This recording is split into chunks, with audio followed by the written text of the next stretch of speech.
Hey guys, everything cool with you? Here we are with the newest episode of the saga, What Would Happen If Goku Were to Be a Child Again? I know you're anxious to know what's going to happen, but don't be in a hurry. I guarantee that today's episode will be epic. But first we have to say a few things so that we can finally continue with this video. If you like these videos and really like to follow, I ask that you leave a lot of likes on the video as this helps a lot in the channel's performance and motivates us to always keep bringing you amazing videos.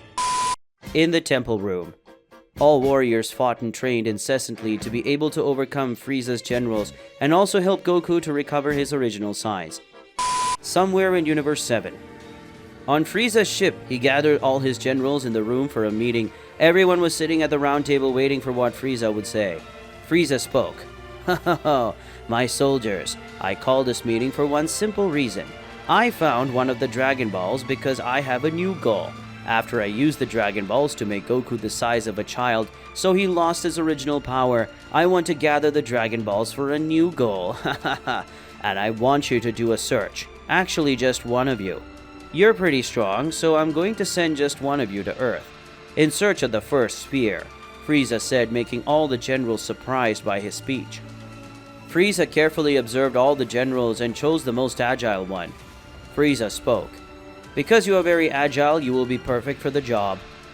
Take the dragon's radar. A ship is waiting for you," Frieza said, pointing to the general he chose. Frieza got up and placed the dragon's radar in the general's hand. The general exited the main ship and entered a second, very small ship.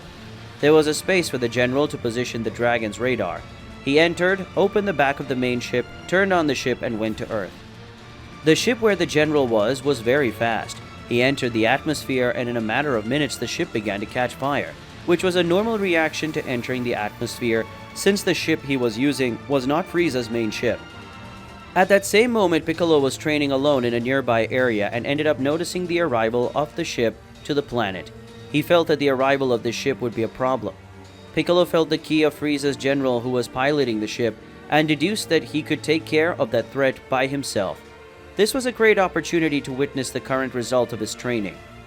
Frieza's general followed the route of the dragon's radar to where the dragon sphere was. Frieza's general arrived in a cave inside a mountain. He left the ship and started looking for the sphere. After some time, he found it. The general spoke. "This will prove my worth to Frieza," said the general, boasting. Piccolo, who had followed the general stealthily, appeared behind the general by surprise. Piccolo said, "I'm afraid not," Piccolo said, glaring at the general. The general turned and quickly recognized Piccolo.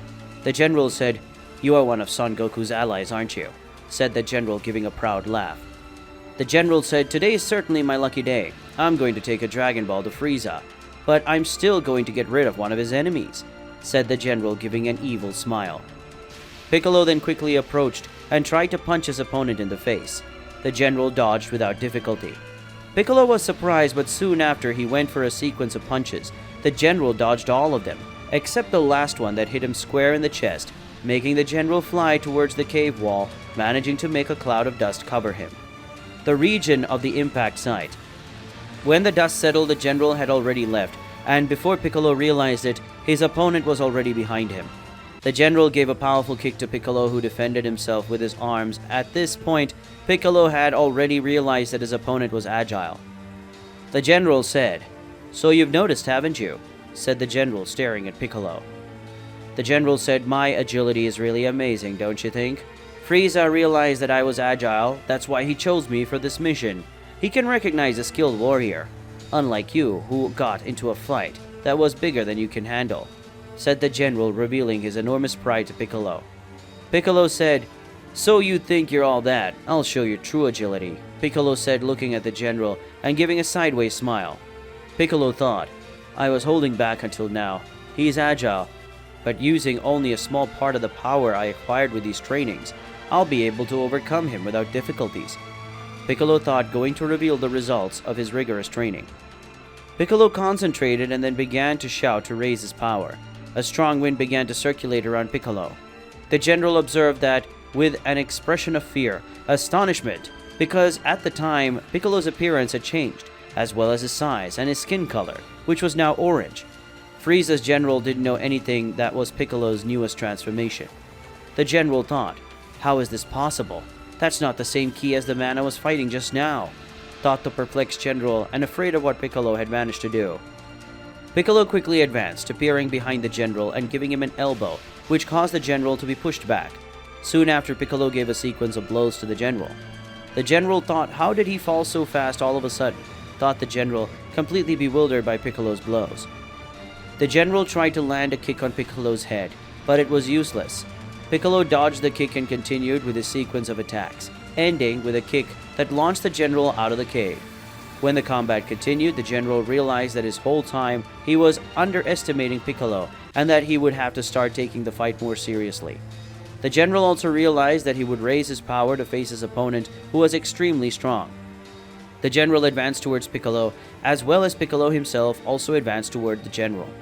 They began to throw blows at each other, and the two continued this battle by going back and forth in the air until Piccolo disappeared from his opponent's sight. The general tried to find him, but he was suddenly surprised with a kick, followed by a punch that made the general fall immediately. The general was weak. Piccolo clearly had the upper hand in this fight. Piccolo said, "Damn, I still haven't recovered all my strength, so I can't use 100% of my power of my new transformation, but I believe I'll be able to defeat him." Piccolo landed and observed his fallen opponent. At that moment, Piccolo had let his guard down and returned to his normal self. The general took advantage of Piccolo's carelessness and used a ring to shoot a laser at Piccolo's chest that fell to his knees on the ground and thus losing his transformation and returning to his base form. The general stood up laughing at Piccolo.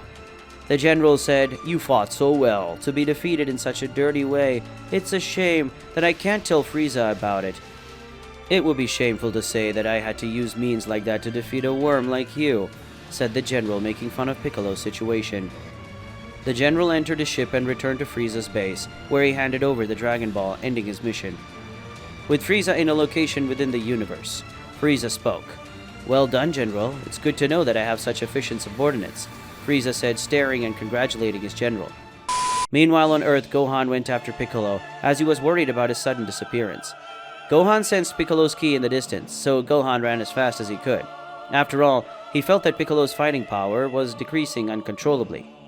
It didn't take long for Gohan to find Piccolo. Gohan despaired and picked up Piccolo's body to take him to the nearest help. Gohan said, "Whoever did this will pay dearly," said Gohan, with an expression of fury on his face. He yelled, holding Piccolo's body in his arms. Gohan took flight. He started flying so aggressively that the moment Gohan left the ground, he broke half the ground. Gohan flew as fast as possible, breaking the sound barrier, causing impacts in the air and releasing a huge explosion noise. Gohan went to Master Karen's tower. He entered the tower completely desperate. Master Karen was surprised and worried by Gohan's arrival.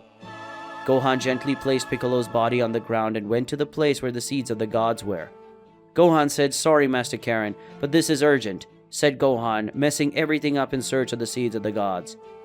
It didn't take long for him to find a package full of these seeds.